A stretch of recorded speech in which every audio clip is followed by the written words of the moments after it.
Shalom, friends, and welcome to our reflection on the spiritual bite for today. Today is Friday in the 8th week of Ordinary Time, and it's also a feast day or a memorial of Saints Marceline and Peter the Martyrs.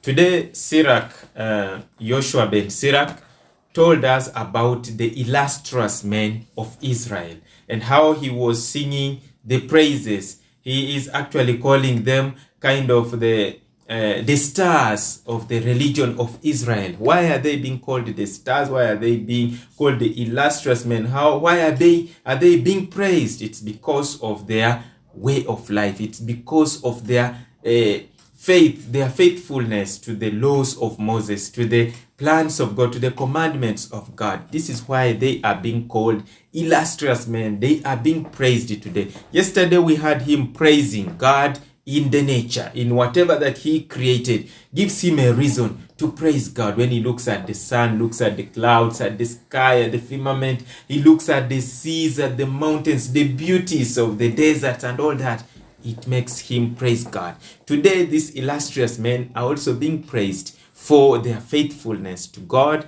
for living examples that helped others, even their generations, those who came after them, to remain faithful to God, to remain keeping their commandments, keeping the covenant that God had with them.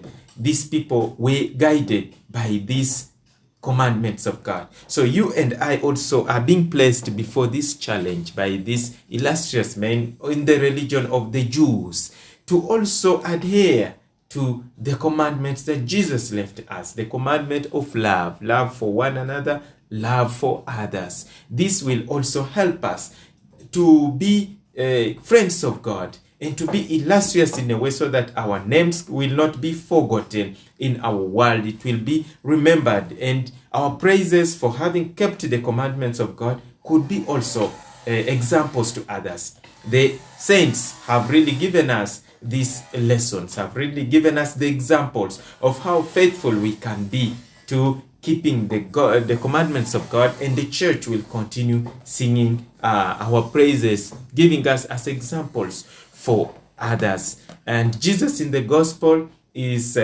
going into the temple of Jerusalem and is trying to cleanse it, sending away all those robbers. He says that my house is a house of prayer, but you have turned it into a den of robbers. So chases and overturns this money changers, tables and everything. Jesus also wants to clean up our hearts. Our hearts, our bodies are the temples of God,